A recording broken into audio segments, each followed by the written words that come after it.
चमार हो, चाहे पासी हो, चाहे धोबी हो, चाहे आहिर हो, चाहे गड़रिया हो, वो हर आदमी सड़क पे उतरेगा और वही कहेगा कि अब बागेची का बच्चा टैंक में नहीं उतरेगा, ब्राह्मण का बच्चा भी टैंक में उतरेगा, छत्री का बच्चा भी टैंक में उतरेगा। इस व्यवस्था को बदलना है हम सबको। आप यहाँ भीम आर्मी बाबा साहब के नारे लगा रहे, वहां पर पंडा आके आपको बुझा जा रहा है, बोले मंगल भारी है 500 रुपया लगेगा, और ऐसा आप तो मानोगे, और आपके यहाँ मनवादी लोग शुक्र भारी और मंगल भारी कर रहे हैं। सर्वप्रथम इस सभा का संबोधन करने के पूर्व बहुजन समाज में जन्मे सभी संतों, गुरुओं, महापुरुषों को मैं नमन करता हूं।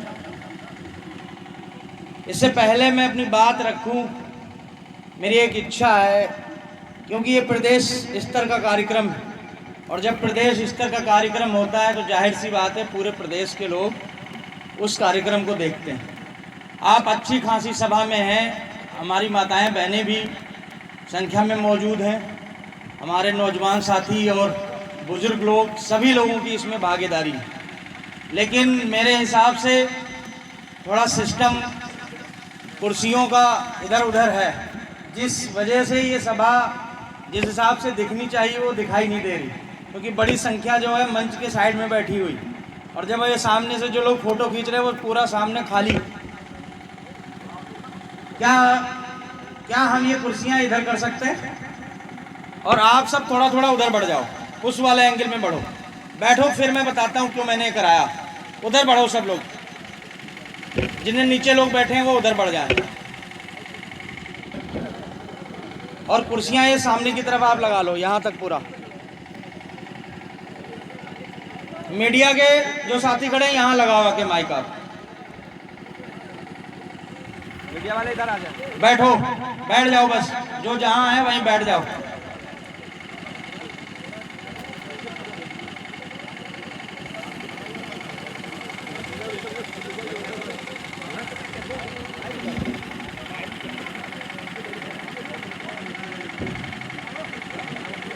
इधर कोई खड़ा नहीं रहेगा, जितने भी भीम आर्मी के साथी हैं सब इधर नीचे बैठो, इधर आके जमीन में बैठो। आप, मैं बताऊंगा कि जमीन में बैठा हुआ कार्यकर्ता कितना मजबूत होता है, तब फिर आपको एहसास होगा कि आप कुर्सियों की तलाश में हैं, आपके लिए ये कितना महत्वपूर्ण है। सारे लोग आओ, इधर कोई खड़ा नहीं होना चाहिए। मेरे हिसाब से जो पीछे रोड पे लोग खड़े हैं, अगर आप इस सभा में आए तो आपको भी समय देना चाहिए, क्योंकि पीछे से मैं आपको कुछ दे के नहीं जा सकता। बैठ गए? अब मैं अपनी बात शुरू करता हूं। देखो, ये जो हमने व्यवस्था परिवर्तन कराई, क्योंकि ये जो आपने सभा की है, मेरे हिसाब से इस सभा का नाम ये देना चाहिए था सामाजिक परिवर्तन, है ना? कैसा सामाजिक परिवर्तन? हमारी और आपकी लड़ाई किससे? व्यवस्था से। कैसी व्यवस्था? एक ऐसी व्यवस्था जिसने समाज में ऊंच नीच का भेदभाव कर दिया। कैसा ऊंच नीच? कि एक व्यक्ति के लिए कुर्सी की व्यवस्था, एक व्यक्ति के लिए सोफे की व्यवस्था, एक व्यक्ति के लिए नीचे दरी की व्यवस्था। मुझे ये बड़ा दर्द जो है ना, ये बहुत अच्छे से सहानुभूति नहीं, सहानुभूति। क्यों? क्योंकि मैं एक छोटा कार्यकर्ता रहा, मेरा सफर कुर्सियों लगाने से, दरी बिछाने से लेकर प्रदेश अध्यक्ष तक का है, तो मुझे पता है कि ये सिस्टम कैसे बनाया जाता है, और यहाँ का तो अनुभव मैं ले रहा हूँ। अब देखो, आप जो मीडिया के लोग हैं, आप फोटो खींचो, आप देखो फोटो कैसी आ रही है, बताओ भाई, बदली ना तस्वीर? ये तस्वीर और बदल जाती अगर हमारे जिला अध्यक्ष, हमारे मंडल अध्यक्ष, हमारे जो मंच पर लोग बैठे, क्योंकि बहुत देर से प्रयास कर रहे थे कि नीचे लोग बैठ जाएं, जमीन में बैठ जाएं, लेकिन लोग नहीं बैठना चाहते, क्योंकि उनके दिमाग में एक है कि अगर मैं नीचे बैठूंगा तो शायद कुर्सी पर बैठे हुए लोगों से नीचा दिखाऊंगा। ऐसा नहीं है। मेरी बड़ी इच्छा थी, मैंने अपने साथी से बातचीत भी की कि अगर मैं नीचे बैठ जाता तो मेरे हिसाब से जो कुर्सी पे लोग बैठे हुए हैं वो भी मेरे साथ नीचे बैठ जाएंगे, है कि नहीं? या हमारे पदाधिकारी को नीचे बैठ जाते तो आप सब बैठ जाते। मैं अपने पदाधिकारियों से हमेशा कहता भी हूँ, क्योंकि हमारे लोग मीटिंग नहीं करा पाते, उनके पास टेंट, सोफा, ये सारी व्यवस्थाएं नहीं हो पाती। जिन लोगों ने यहाँ कार्यक्रम कराया है उनको पता होगा कि इसका रेंट जो है वो काफ़ी जाता है। मैंने हमेशा कहा है कि मेरी सभाएं आप रख लो, टेंट मत लगाओ, कुर्सी मत लाओ, नीचे बैठा दो आप दरी जमीन पे। अगर मेरे कार्यकर्ता नीचे बैठ सकता है, मेरा पदाधिकारी नीचे बैठ सकता है, तो आपका ये प्रदेश अध्यक्ष भी नीचे बैठ सकता है। क्योंकि ये व्यवस्था है, ये स्थायी नहीं है, ये अस्थायी व्यवस्था है। जिस कुर्सी पे आज आप बैठे हो, ये कुर्सी किराए की है। अगर इन्होंने आज इस कार्यक्रम के लिए कुर्सी की किराए पे लिया है, अगर ये कुर्सी कल तक इसी पंडाल में रखी रह गई तो इनको 5 रुपया कुर्सी के अलावा 10 रुपया कुर्सी पड़ जाएगा। गलत कह रहा हूं कि सही? तो किराए की कुर्सी है और कुर्सी की लड़ाई हम लड़ रहे हैं। अगर आपको वास्तव में लड़ाई लड़नी है तो मेरे हिसाब से एक स्थायी कुर्सी है जो प्रधानमंत्री और मुख्यमंत्री की कुर्सी होती है। जिस दिन आपने इस संघर्ष को जी लिया और इस संघर्ष के नाते से अपने समाज के एक व्यक्ति को प्रधानमंत्री बना दिया, मुख्यमंत्री बना दिया, उस दिन हो सकता है इस टेंट वाली किराए की कुर्सी को आपको किराया भी ना देना पड़े। अगर आज आप सत्ता में होते और ये कहते कि हमारा प्रदेश अध्यक्ष आ रहा है, तो यहाँ के तमाम टेंट वाले आपसे संपर्क करते कि भैया हम अपनी कुर्सी डाल दें, हम अपना टेंट लगाएं। यहाँ के तमाम बोलेरो गाड़ी वाले, बस वाले, वो आपसे बातचीत करते कि हम अपनी साधन लगा दें। लेकिन आप सत्ता में नहीं है, इसलिए आपको ई रिक्शे से, आपको ट्रैक्टर से, इससे आना पड़ रहा है। आपने देखी बीजेपी की रैलियां, जब बीजेपी की रैलियां होती तो जो सरकारी बसें हैं वो भी रैलियों में लग जाती हैं। लेकिन आप कैसे आए होंगे, ये दर्द मुझे पता है। ये हमारी माताएं बहनें बैठी हैं, ये कैसे आई होंगी, किसी लालच में नहीं आई। इनको पता है वहाँ जाके हमको कुछ नहीं मिलने वाला। बीजेपी की रैली में तो 500 रुपया 300 रुपया पर व्यक्ति पर महिला दिया जाता है। आपको खाने की भी व्यवस्था दी जाएगी, जरूरत पड़ी तो आपके लिए अलग से कंबल और तमाम आदि की व्यवस्थाएं की जाती हैं कि भीड़ दिखाने के लिए। मैं नहीं चाहता कि ऐसी भीड़ मेरे कार्यक्रमों में आए। अगर इस कार्यक्रम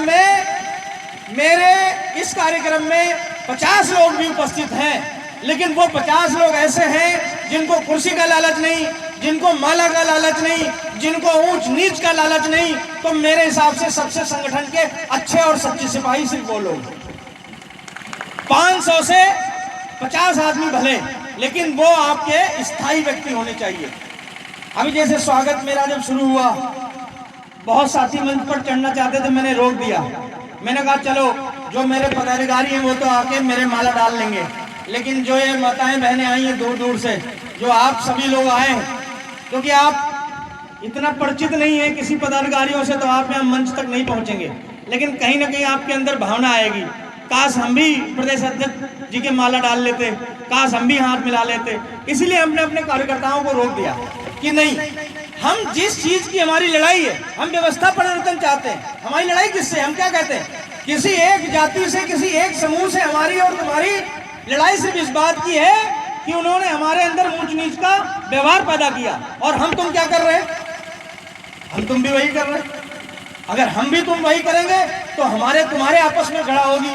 और शायद सबसे बड़ा कारण है कि इस देश में जो बहुजन समाज में जातियां हैं, जो 7000 से ज्यादा जातियां हैं, वो अलग अलग जातियों में बांटा गया, वो इसी आधार पे बांटा गया। क्योंकि ये बताया गया, चमारों को ये बताया गया कि आप भंगियों से बड़े हैं, पारसियों को बताया गया आप चमारों से बड़े हैं, धोबियों को बताया गया आप इनसे बड़े हैं, और हम आपस में एक दूसरे को बड़े करने में लगे हुए और एक दूसरे को गिराने में लगे हुए। लेकिन असलियत क्या है कि हम तुम सब जो है वो गिरे हुए हैं। हम सब तुम सब शोषित हैं, हम तुम सब पिटे पिटाए लोग। पिटे पिटाए मतलब शोषित वंचित लोग, चाहे आप चमार हो, चाहे आप धोबी हो, चाहे धानुक हो, चाहे तेली हो, चाहे कुम्हार हो, जितनी भी बहुजन समाज में जातियां हैं वो सब पिटी पिटाई जातियां। लेकिन हम फिर भी एक दूसरे के जाति में भेदभाव, आज इतने लोग मंच पर बैठे हैं, सामने बैठे हुए हैं। अगर मैं आपसे कहूं कि अगर आप जाति से चमार हो और अपनी बेटी आप एक वाल्मीकि समाज में ब्याहोगे, तो आप में से तमाम ऐसे आंसर आएंगे नहीं। क्यों? क्योंकि आपको लगेगा नहीं वो तो हमसे छोटे हैं। ये घमंड जो है हमको, ये जो हमारे कहते हैं ना कि समाज में ऊंचा नीचा का भाव पैदा किया लोगों ने, ये हमको एक पास नहीं बैठने देता। अभी मैं मंच ये देख रहा था पोस्टर, जैसे ये देखो जयंत नागपाल जी, प्रमोद सागर जी, रमेश चंद्र रेडोकर जी, प्रमोद कुमार पासी जी, तो मैं सबसे पहले यही देख रहा था। सारे मैंने ये पोस्टर पढ़े यहाँ से बैठे बैठे। मंच पर मैं देख रहा हूँ काफी समाज के, धोबी समाज से हैं, गुज्जर समाज से हैं, वो मुस्लिम समाज से हैं, सब मिला जुला हिसाब किताब।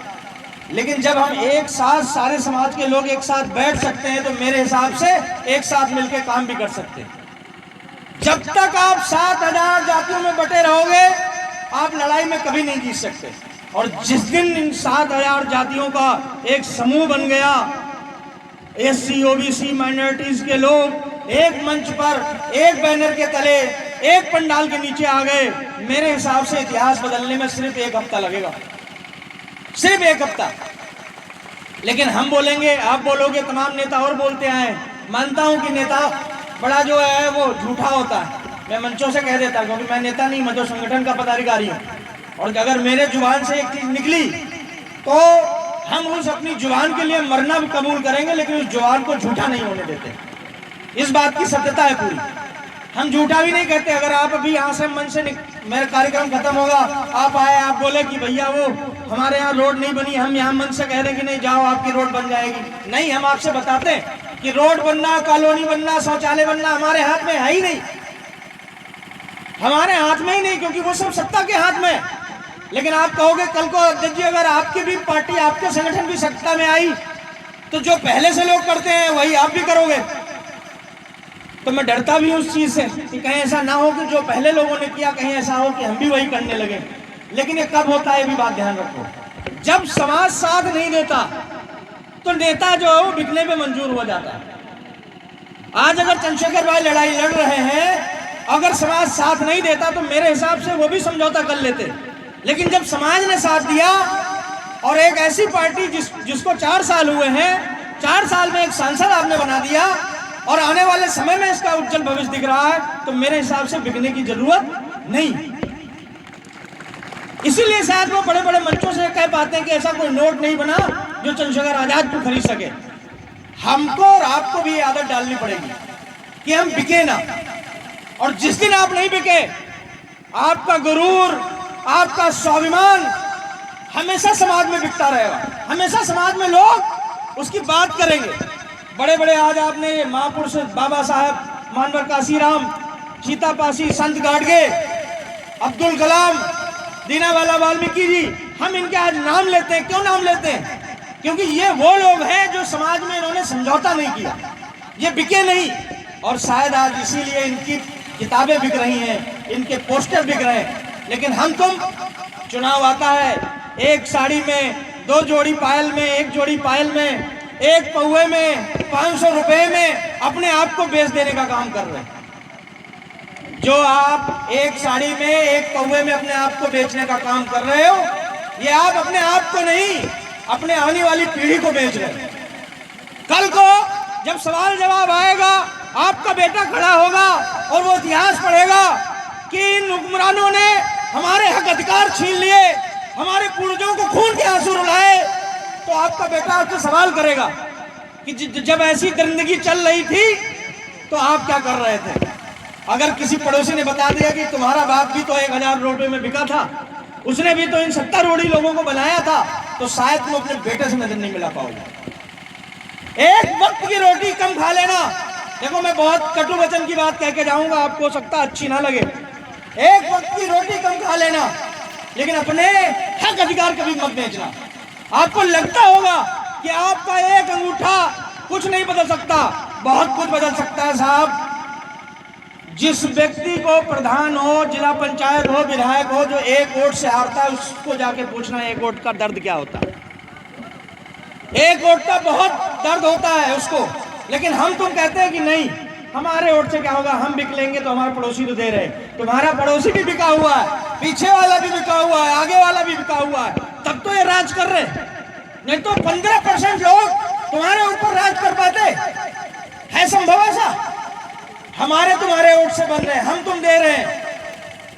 घर का आदमी जो है भीम आर्मी का झंडा लिए टहल रहा है और घर में मालूम हुआ कोई एक महिला आ गई आरएसएस की और उसने घर की महिलाओं को पढ़ा दिया, लालच दे दिया और जाके बटन दबा के आ गई। आदमी को पता ही नहीं।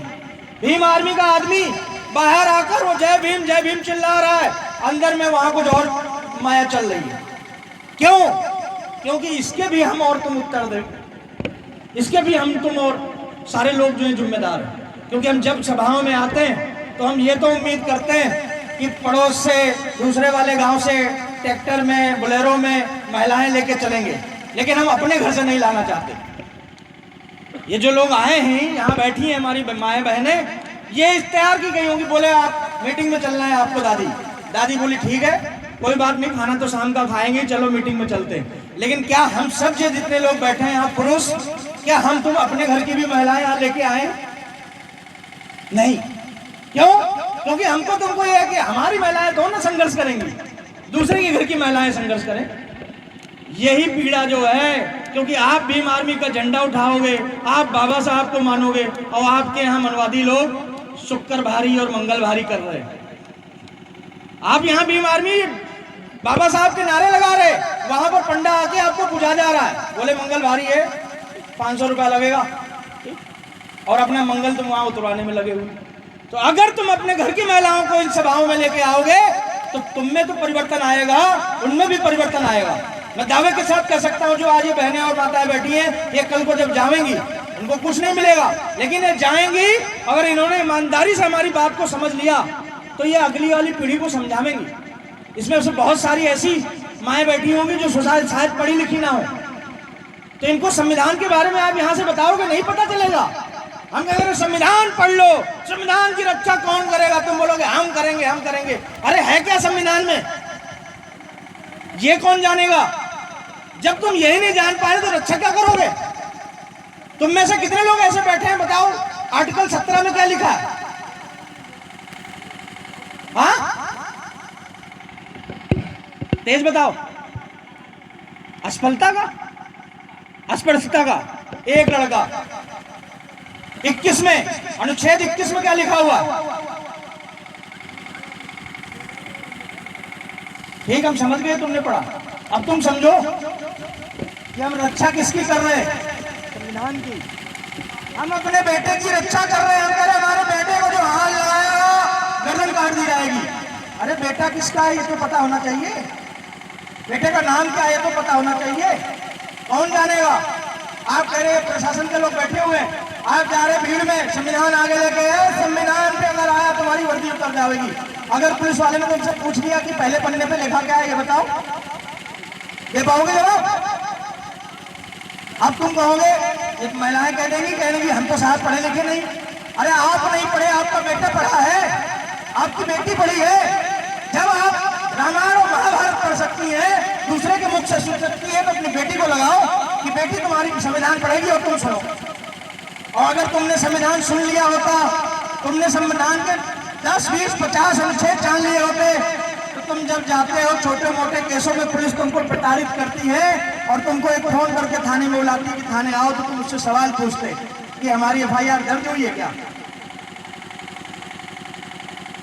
तुम हर चीज का सवाल पूछते। वाल्मीकि समाज के लोग बैठे हैं यहाँ पर, अब्दुल वाल्मीकि जी भी हैं, आपके सभा में बैठे होंगे। अभी एक घटना हुई हमारे प्रदेश में, तो उसमें मुझे एक फोन आया, बोले भैया मैं ठेकेदार बोल रहा हूँ और एक सीवर साफ करना था, वो सीवर की सफाई में जो है वाल्मीकि समाज का एक लड़का जो है वो उसकी डेथ हो गई। तो हमने कहा बोलो करना क्या है? तो बोले भैया FIR करना है। तो हमने कहा आपकी समाज से? बोले हम आपकी समाज से आते हैं। तो हमने कहा आपको एक चीज पता है कि संविधान ये कहता है कि अगर बिना सेफ्टी के आपने किसी व्यक्ति को सीवर के अंदर में उतारा और उसकी अगर मृत्यु हो जाती है तो सबसे पहले जेल जाएगा तो ठेकेदार जाएगा, और कम से कम 2 साल की सजा है उसमें। 2 साल की, वकील साहब बैठे शायद मैं सही कह रहा हूँ, 2 साल की सजा है और शायद 10 लाख का जुर्माना। तो मैंने कहा ठेकेदार साहब सबसे पहले आप जेल जाओगे। तो बोले साहब तो मेरी तो गलती ना, आपने कहा आपने ही तो मजबूर किया होगा। अब ये है कि हमको पता नहीं तो हमको हमारे लोग बेवकूफ बना रहे। बोले अरे साफ ही तो करना है, टैंक उतर जाओ और उसमें जहरीली गैस है, आप नीचे उतरोगे आपकी मृत्यु हो जाएगी, आपका परिवार आके रोड पे बैठेगा, थाने जाएगा, थाने वाले लोग क्या कहेंगे, अरे हमारी मुझसे मर गया क्या। फिर अगर आप बहुत पहुंचे हुए हैं, मान लो आप बीमारी में जुड़े हुए हैं, हमने धरने की ये संगठन पूरा लगा दिया, तो अगर धरना होगा तो सुप्रीम कोर्ट का आदेश है कि अगर कोई सीवर में किसी व्यक्ति की मृत्यु होती है तो उसको 10 लाख रुपए मुआवजा मिलेगा। ऐसे साफ आदेश 10 लाख रुपया। अब मैं आपसे पूछता हूँ 2 मिनट के लिए जितने लोग बैठे हो यहाँ पर, सारे माताएं बहनें और सब भाई, आप 2 मिनट के लिए सिर्फ ऐसा महसूस करो कि हम तुम सब वाल्मीकि। महसूस किया आपने? दिल से महसूस करो। मैं फिर अभी दर्द बताता हूँ। आप सब महसूस करो कि हम सब वाल्मीकि हैं इस समय। और वाल्मीकि है तो हमारा काम क्या है? वाल्मीकि समझ नहीं पाता, जिनको भंगी कहा जाता है। अगर हम तुम सब भंगी हैं तो हमारा काम क्या होगा? झाड़ू पोछा लगाना, टैंक साफ करना। अब मुझे तुम ये बताओ, अगर तुम्हारा बेटा टैंक साफ करते करते मर गया, तुम पे दर्द होगा कि नहीं होगा? तुम्हारा भाई अगर टैंक साफ करते करते मर गया, तुमको दर्द होगा कि नहीं होगा? सोच के रखो अपने भाई को, अपने बेटे को, होगा ना? लेकिन जब वाल्मीकि समाज का एक बच्चा मरता है तो तुम ये कहते हो कि मैं तो चमार हूं, मैं तो बासी हूं, मैं धोबी हूं, हमारे घर का नहीं मरा ना। क्योंकि वो दर्द नहीं मर। मैं इसीलिए कहा कि सहानुभूति और स्वानुभूति, इन दोनों में जमीन आसमान का अंतर है। जिसके घर का बच्चा मरता है उसको सहानुभूति होती है, और हर घर जाके मोमबत्ती जलाते हैं, हमको तुमको सहानुभूति होती है। और सहानुभूति और सहानुभूति में बहुत अंतर है। जिस दिन आपने अपने घर का बच्चा महसूस किया, उस दिन ये देश सड़कों पर उतर जाएगा। चमार हो, चाहे पासी हो, चाहे धोबी हो, चाहे आहिर हो, चाहे गडरिया हो, वो हर आदमी सड़क पर उतरेगा और वही कहेगा कि अब बागेची का बच्चा टैंक में नहीं उतरेगा, ब्राह्मणी का बच्चा भी टैंक में उतरेगा, छत्री का बच्चा भी टैंक में उतरेगा। इस व्यवस्था को बदलना है हमको। लेकिन लड़ाई हमारी तुम्हारी काहे की चल रही है? इस चीज की नहीं, क्योंकि हमको पता ही नहीं। अरे एक व्यक्ति मर जाता है, उसकी कीमत आप सरकार ने और कोर्ट ने आपको लगाई 10 लाख रुपए। क्या हमारी और तुम्हारी कीमत 10 लाख रुपए है? बात है? नहीं है। और तुम सोचो कि हमारी तुम्हारी कीमत 10 लाख रुपए, वाह भाई वाह। उधर कोई मर गया अगर झंडा उतारते हुए तो उसको 50 लाख रुपए। बोले ये तो सनातन का काम कर रहा था, ये शहीद है। और तुम टैंक में मर रहे तो तुम जो है वो 10 लाख रुपए मुआवजा। 10 लाख रुपए अगर सरकार आपको मुआवजा देती है तो अगर आप उसको बैंक में जमा करोगे, मान लो मेरा भाई अगर मर जाए और मैं 10 लाख रुपए को बैंक में जाऊँ, मेरा दर्द महसूस करना आप, जो मैं कहना चाहता हूँ कि अगर मेरा भाई मर गया और 10 लाख रुपए हमने अगर बैंक में डाले तो 10 लाख रुपए का ब्याज कितना बनेगा वकील साहब? 5 से 6% बैंक मेरे हिसाब से, तो 6,000 रुपया। क्या आप में से कोई ऐसा बैठा व्यक्ति है जो 6,000 रुपए में अपना घर चला पाएगा? चला पाएगा? सिर्फ किस लिए जी रहे हो?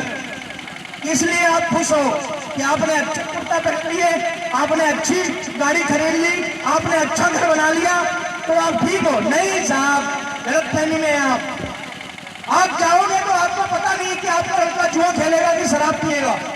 हो सकता है वो भेज दे, लेकिन अगर आपने अपने लड़के को शिक्षा दे दी होती और उसको आप कलेक्टर बना दिया होता, उसको आज आपने जज बना दिया होता, तो शराब में कभी नहीं बेचेगा, जुए की थैली पे नहीं बैठेगा, कभी ताश नहीं फूटेगा। इस बात की पूरी गारंटी।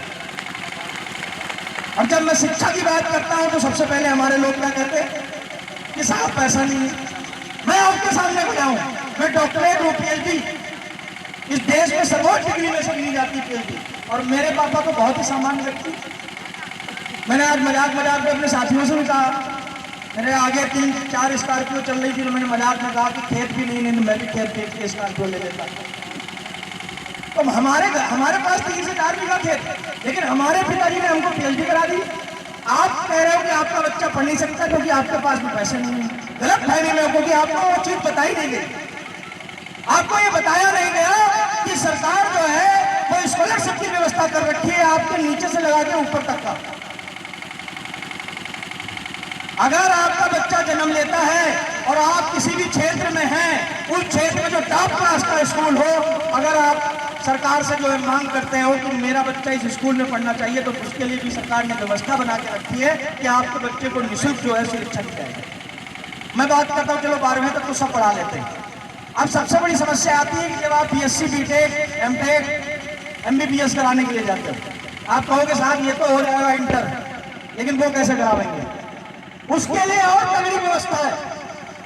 हमने अपने जीवन में, ये बात सत्य बता रहा हूं कि हमने अपने जीवन में इंटर के बाद से अपने परिवार से कभी 1 रुपया नहीं लिया, कभी भी, क्योंकि मेरी BSc है ICAR से, Indian council of agriculture research, उसका मैंने एग्जाम दिया, उसकी स्कॉलरशिप पर महीने 1200 रुपये। तो 1 साल में कितने हो गए भाई? 1 लाख रुपए ज्यादा हो गए। किसी भी स्कूल में जो है वो उस समय में जब मैं कर रहा था तो 50-60 हजार रुपए फीस होती है। आज भी वैसी व्यवस्था है। अगर आप MSc करते हो तो MSc में भी जो है आपकी बहुत सारी इसको, चाहे माइनॉरिटीज के लिए हो, SC के लिए हो, बहुत सारी ऐसी स्कॉलरशिप हैं जो मंथली बहुत अच्छा पेड करते हैं। अगर आप मेडिकल की लाइन को छोड़ दें, आप UGC को छोड़ दें, आप ICAR एग्रीकल्चर से आप जाकर BSc करो, तो JRF एक ऐसी संस्था है, JRF आपको कम से कम 18,000 रुपये महीने दे रही है।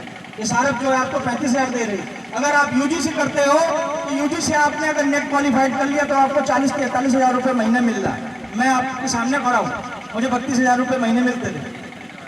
तो अगर हम पढ़ सकते हैं तो आपका बच्चा भी पढ़ सकता है। लेकिन समस्या ये है कि आप शाम को एक क्वार्टर लगाना नहीं भूलते, लेकिन बच्चे की फीस जमा करना आप भूल जाएंगे। ये जो व्यवस्था है ना, ये व्यवस्था उस क्वार्टर ने खत्म कर रखी है। हम रिक्शा खींच लेते हैं दिन रात, लेकिन हम इस प्रकार की व्यवस्था नहीं करते। आप देखो, मैं तो बड़ा खुश होता हूँ कि आज मैं अभी जब निकला बरेली में, हमको सीख लेनी चाहिए मुस्लिम समाज से। मुस्लिम समाज ने देश की व्यवस्था को समझ लिया और उन्होंने समझा कि हमारी संख्या 18-20 करोड़ 140 में, ये हमको जीने नहीं देंगे।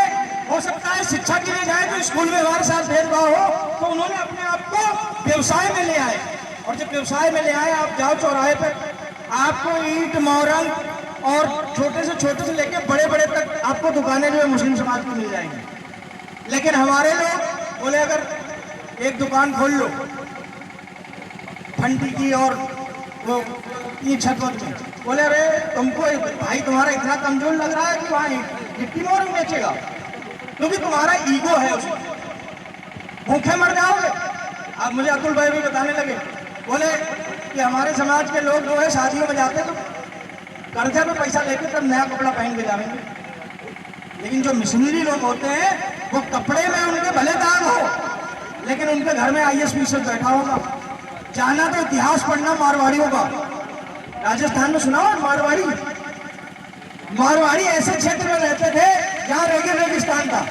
अब उनके पास में व्यवसाय की कोई व्यवस्था नहीं थी, तो वो लोग अपने आप को पलायन किए शहरों की तरफ, और शहरों में आए, उन्होंने नमक बेचा, तेल बेचा, धनिया मिर्चा बेचा।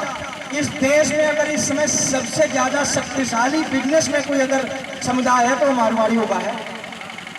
वो 1 पैसे का भी हिसाब रखते हैं, 1 पैसे का, क्योंकि उन्होंने अपने आप को इसमें डाल लिया। हमारा आदमी, अगर मैं तुमसे कहूँ कि अभी एक लगा लो ठेला और बैठ लो तुम मोमो और चाउमीन, बोले भाई मर जाएगा लेकिन ठेला नहीं लगाएगा भैया, तो फिर मर जाओ। तुम यहाँ से दिल्ली जाके रिक्शा खींच के चले आओगे, लेकिन तुमको यहाँ दुकान खोलना मंजूर नहीं है। क्यों? क्योंकि दिल्ली में 6 महीना कमाओगे और 6 महीना कमाने के बाद में जब दीपावली में घर आओगे तो वहां से बस से चलेंगे और जैसे बरेली पहुंचेंगे तो कपड़ा बदल लेंगे और यहाँ आके चश्मा उश्मा लगा के बढ़िया गांव में 6-7 दिन घूमे, जो कमा के लाए थे बढ़िया उड़ा दिया। जाते समय में बोले भैया मोबाइल खरीदोगे, मोबाइल बेच के फिर किराया लेके फिर दिल्ली वापस गए। अरे क्या तुम क्या जीवन जी रहे हो, दिखावे का जीवन जी रहे हो साहब। अगर तुमने उसमें से ऐसी व्यवस्था कर ली होती कि तुम जितना कमा रहे हो उस कमाई में 2 घंटे का, तुम पढ़े लिखे नहीं हो, अनपढ़ हो, बिल्कुल एक अच्छा नहीं गए, छोड़ दो। तुम कहीं ऐसा है कि जाके मोटर मैकेनिक की दुकान पे हो, मतलब मैं 3 साल काम करूंगा 1 रुपया नहीं लूंगा, लेकिन मुझे गाड़ी बनना सिखाओ। अगर तुमको मैकेनिक ने सिखा दिया कि 4 व्हीलर कैसे खोली जाती है, पढ़ाई की कोई जरूरत उसमें, 3 साल बाद में तुम कहीं अपना खोखा खोल लो, 1,000 रुपया 2,000 रुपया कहीं नहीं गया क्या? नहीं गया। लेकिन अब स्वाभिमान है कि भैया जब दुकान खोलोगे तो काला पेंट भी लगेगा तुम्हारे ऊपर, कपड़े भी गंदे होंगे। लेकिन ये अगर तुम कपड़े गंदे नहीं करना चाहते तो सिर्फ मूछ पे ताव देने से, सिर्फ चिल्लाने से काम नहीं बनने वाला। मूछ पे ताव आप दोगे हत्या हो जाएगी, आपको न्याय नहीं मिलेगा। लेकिन अगर आप मजबूत हो गए, मेरे हिसाब से अगर दलित समुदाय, मुस्लिम समुदाय, ओबीसी समुदाय मजबूत हो जाए तो क्या हमारी हत्या करने को कोई सोच सकता है? जो गांव मजबूत गांव है दलितों के, जो गांव मजबूत गांव है मुसलमानों के, हिम्मत है किसी की वहां घुसने की? मुझे एक वाक्य याद है, तौकीर भाई और ये लोग, तौफीक भाई ये लोग बता पाएंगे कि में शायद जब पिछले साल कांवड़ का समय था तो एक बार जो है कांवड़ मुस्लिम क्षेत्र से निकालना चाहते थे, लेकिन मुसलमान भाइयों ने निकलने नहीं दी। वो क्यों संभव हुआ? क्योंकि वो वहां पर मजबूती थी। और हमारा क्या हो रहा है, एक ही गांव में और चमार पासी दो जातियां हैं, चमारों को पीटा जा रहा है, पासी खुश बोले पिटने दो, इनका यही लक्षण है। अगले दिन आपका भी नंबर आएगा, जब आप पिटो तो वो खुश है, और तुम दोनों पिटाए रहे हो। और महाराज जी बढ़िया टोन पे आराम से हाथ फेर रहे, बोले ठीक है चलने दो, ऐसे चलने दो। अगर तुम दोनों खड़े हो गए होते, दोनों एक साथ हाथ मिला लिए होते कि नहीं हम तुम साथ, देखें है किसी की हिम्मत? एक गांव मैंने ऐसा देखा जिस गांव में सिर्फ दलित समुदाय के लोग और एक घर जो है वो पंडित जी का, और गांव के प्रधान जो है पंडित जी। तो मैंने पूछा, हमने कहा कितने प्रत्याशी खड़े हुए थे? बोला 16, एक ग्राम सभा। और हमने कहा पंडित जी बोले अकेले। 16 में तुमको तोड़ के एक आदमी अकेला जीता हुआ है, तुमको क्या मिला? तुम कहते हो कि मर जाएंगे ये राज कर ले, लेकिन इनको नहीं करने देंगे। हम ये कह रहे हैं कि इस मंच पर बैठे हुए किसी को भी मिल जाए अगर, तो ये हमारा भले भले न करे लेकिन हमारा नुकसान नहीं करेंगे। अगर आपके गांव का आदमी विधायक बन जाए तो हो सकता है आपका घर न बनवाए, लेकिन अपने आने जाने के लिए रोड तो बनवाएगा, अपने बच्चों के पढ़ने के लिए कहीं आसपास व्यवस्था तो करवाएगा। तो रोड पर तुम नहीं चलोगे, उस स्कूल में तुम नहीं पढ़ोगे, तुम्हारा काम हो जाएगा। लेकिन अगर तुमने अपने यहाँ विधायक जो है वो बरेली का बना दिया तो होगा भी विकास? नहीं। हम तुम उम्मीद कर रहे हैं नहीं वो बना दिया भैया वो करेंगे विकास, नहीं, अपने में से खड़ा करोगे। ये जो यहाँ पर पदाधिकारी हैं जो 4-5 दिन से लगातार मेहनत कर रहे हैं, अगर तुमने कल को उनको प्रधान बना दिया तो आज जब भीम आर्मी का इतना बड़ा कार्यक्रम करवा सकते तो कल ये वहाँ भी चिल्लाएंगे। तुमको पता है प्रधान बनाना बहुत बड़ी बात नहीं, विधायक बनाना बहुत बड़ी बात नहीं, लेकिन मजबूत आदमी को बनाना बहुत बड़ी बात है। विधायक तो तुम्हारे आदमी है। शाहजहां में दलित समुदाय के कितने विधायक भाई बताओ? 5 पदाधिकारी, कितने सांसद यहीं से इस समाज से बीजेपी से हैं। मेरा वीडियो बना लो, उन तक पहुंचा देना, ठीक है?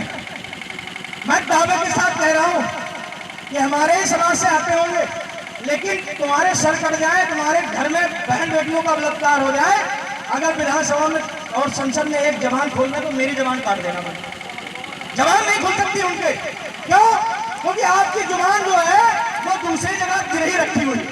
अगर तुमने वोटा तुम्हारा आवाज झूठा पड़ेगा, लेकिन हम भी आर्मी के लोग निगाह में अगर गलत डालोगे तो पहले तुम्हारा इलाज कर देंगे। बलात्कार की तो बात की बात, निगाह भी अगर गलत डाले तो वही तुम्हारा इलाज हो जाएगा। क्यों? क्योंकि हमने ऐसी परवरिश की, हमने ऐसा सीखा है। हमारी कहीं जुबान गिरही नहीं रखी हुई है, हम स्वतंत्र हैं, हम एक विचारधारा के साथ जुड़े हुए हैं। कल को तुम पे अन्याय होगा, तुम पे अन्याय होगा, तुम पे अन्याय होगा, तो भीम आर्मी की पहली सौगंध यही है कि हम बिना स्वार्थ के आपके उसमें पहुंचेंगे। अब आप उनको बना के उम्मीद कर रहे हो कि वो आपका भला करेंगे, नहीं करने वाले। 5 साल पहले उनकी क्या संपत्ति थी नोट कर लेना, और अगला वाला इलेक्शन आएगा जब पर्चा भरेंगे तो संपत्ति नोट कर लेना, संपत्ति में बढ़ोतरी हो जाएगी। उनका बच्चा अगर शाहजहांपुर में या दिल्ली लखनऊ में पढ़ रहा होगा तो 5 साल बाद में अमेरिका पहुंच जाएगा। लेकिन तुम तब भी कांवड़ लेके जा रहे थे, अगले 5 साल बाद भी कांवड़ लेके जाओगे, तुम्हारा भला नहीं होगा। ये डर है जो ना, ये हमको खत्म करता है। हमको डर है, कह रहे हैं सत्ता है, सत्ता में बैठे हुए हैं, हम कुछ आवाज उठावेंगे तो हमारा ये कर देंगे वो कर देंगे। ये डर है ना, ये हमको तुमको मारे हुए हैं। क्या अगर तुमने आवाज नहीं उठाई तो जितने बैठे हो सब जीवित रहोगे, मरोगे नहीं क्या? बताओ भाई, आवाज पीछे मत। क्या अगर तुमने आवाज नहीं उठाई तो मरोगे नहीं क्या? जीवित रहोगे? कोई अमर है यहाँ पे? मरना तो तब भी है, इससे अच्छा आवाज उठा के मरो। अगर आवाज उठा के मरे तो कल के हो सकता है महाराजा जीतापा पासी की, बिजली पासी की यहाँ प्रतिमा दी गई, कल को आपकी दी जाए, है कि नहीं? और लेकिन अगर आपने ऐसे गुलामी में मर गए तो पड़ोसी भी याद नहीं करता, सगा भाई नहीं याद करता, बोले अरे ठीक है, दुख है, दुख तो सबको होता है। जब यहाँ से वापस घर जाइए तो अपने आप से सवाल पूछिए कि हम जिंदा हैं तो क्यों हैं? सिर्फ सांस लेना, दो टुकड़ी अच्छी रोटी खा लेना मतलब जिंदा नहीं। समाज के लिए आपको कुछ करके जाना है। जो नौकरी पेशे वाले लोग हैं समझ पाएंगे, पूरी जिंदगी नौकरी करते हैं, समाज को कुछ नहीं दे पाते, जब रिटायर हो जाते तब उनको समझ में आता है कि यार समाज के लिए भी कुछ करना है। मैं कहता हूं कि अगर मैं अधिकारी हूं, मैं IAS हूं, मैं DM हूं, तो खुला है दरबार, क्या हो आपकी मदद करेंगे। जब आप हैं उस समय मैं भी प्रदेश अध्यक्ष हूं, मैं कहूं कि आपकी मदद नहीं कर सकता, तो जब मैं हट जाऊंगी तब मैं आपकी क्या मदद करूंगा? रहते हुए मदद करनी है। अगर आप प्रोफेसर हैं, अगर आप बच्चों को पढ़ने में सहायता नहीं कर रहे तो आपके प्रोफेसर होने से बेकार है। अगर आप वकील हैं और समाज में कोई ऐसा व्यक्ति है जो गरीब है, किसी की जमीन छीन ली गई, किसी के साथ में छेड़छाड़ हुई है और आप तब भी उससे 20,000 रुपया लेके वो अपना केस लड़ रहे हो, तो आपके वकील होने से कोई फर्क नहीं पड़ता। आप बना लो धन संपत्ति, जब मर जाओगे तो बोलेंगे अरे वो तो दलाल था। आप इस जमाने में दलाल कहना पसंद करोगे या समाज सेवक बनना? देखो लिखना, यहाँ देखो, किसी पोस्टर पे तुमको कोई ना कोई मिल जाएगा, वो देखो क्या नाम है, बल्लू बिहारी बाबू। कहाँ है इसमें मौजूद? बल्ली बिहारी बाबू नहीं है, होंगे कहीं इधर उधर। अब देखो इनके नीचे क्या लिखा हुआ, सामाजिक कार्यकर्ता। सामाजिक कार्यकर्ता मतलब समाज के लिए खड़ा रहने वाला। अब मान लो रात में 12 बजे फोन आ जाए बल्लू बिहारी जी को कि भैया यहाँ पे लाठियां बरस रही हैं, बोले दिमाग खराब है, आधी रात को फोन कर दो, तो क्या हम सामाजिक कार्यकर्ता हुए? नहीं हुए ना। अगर आपने उससे खाली इतना फोन पे कह दिया कि आपको परेशान होने की जरूरत नहीं है, कल सुबह 100 लड़के लेकर मैं आपके गांव में पहुंचूंगा, वो तो रात भर इंतजार कर लेगा। खाली साहस दे दो।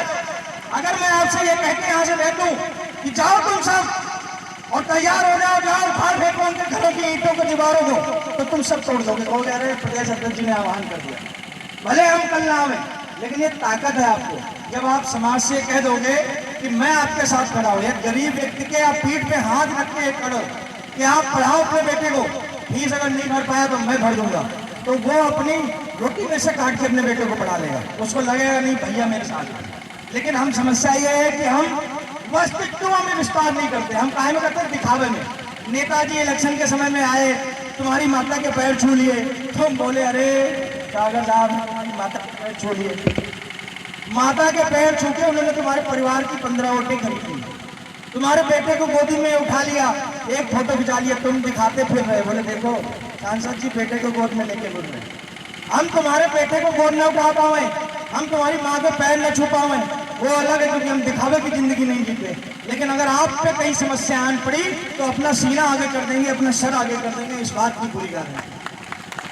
अब आप तय करो कि आपको दिखावे की जिंदगी पसंद है या वास्तविकता की। भाई अगर आज आप सब बैठे हो तो भीम आर्मी किसी को कुछ नहीं दे पाती, मिलता है पैसा कोई आपको? हम देते हैं अकाउंट में हर महीना आपको कुछ, हमको नहीं मिलता, तो आपको कहां से दे पाएंगे? लेकिन फिर भी नीला गमछा डाल के तुम काम कर रहे हैं ना। क्यों काम कर रहे हैं? क्योंकि तुम्हारे अंदर में एक लगन है। कल को तुम सब, अब मैं बताऊंगा जो जमीन में बैठे हुए लोग, तुम सब अगर तुम ऐसे ही रहे अपने आप को कहीं भी झोंक देने वाले, तो जीवन में तुमको बनने से कोई रोक नहीं पाएगा, इस बात को ध्यान रखो। और अगर तुमने तलाश की कि ना कुर्सी मिलेगी तभी बैठूंगा, माला मिलेगा तभी आएगा, मैं देखा भी जब माला पढ़ रहे थे 2-4 लोग बड़ा बेचारे परेशान थे, बोले बच्चे नहीं करा रहे जिलाध्यक्ष से, बोले हम नहीं घुसा रहे। देखो समस्या आप सब भाई है, गलत नहीं हो आप, लेकिन मैं समझा के जा रहा हूँ। नेता भाषण दे के जाएगा, आप तालियां बजा के चले जाओगे, क्या सुधार होगा?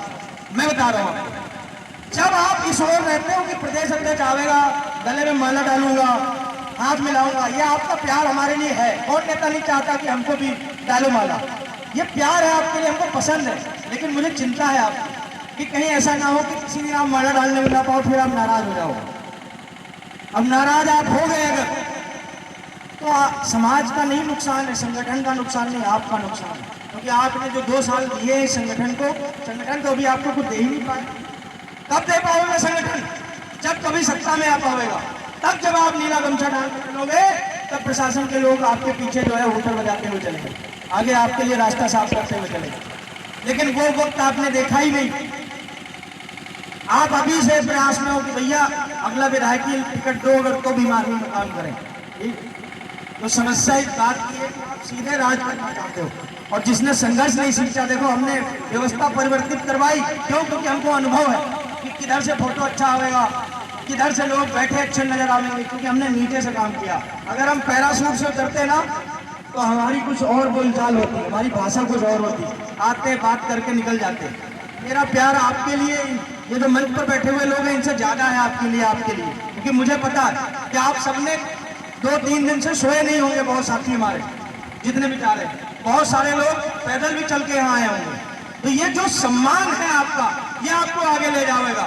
कभी भी आप अपने सम्मान के लिए अपने संघर्ष को त्यागना मत। संगठन बदल जाएंगे, अगर भीम आर्मी अच्छी नहीं लगती तो आप दूसरा संगठन ज्वाइन कर लो, कोई दिक्कत नहीं है, मैं कह रहा हूँ आपसे। लेकिन समाज का काम छोड़ना मत बंद कर देना। संगठन की विचारधारा अच्छी नहीं लगी, कोई दिक्कत नहीं है, आप बदल दो।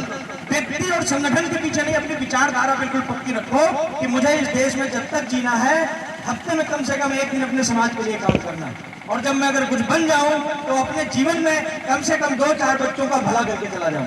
अगर आपने 2-4 बच्चे पढ़ा लिए, उनको कुछ बना दिए, तो आप नहीं भी रहोगे। आपका सगा बच्चा जो होगा खून का, वो भले आपकी फोटो में लगाए, लेकिन जिसको आप पढ़ाओगे वो अपने घर में आपकी फोटो, अपने पर्स में आपकी फोटो रखेगा। इस बात को पूरी करें। मेरे हिसाब से समय ज्यादा हो गया, क्योंकि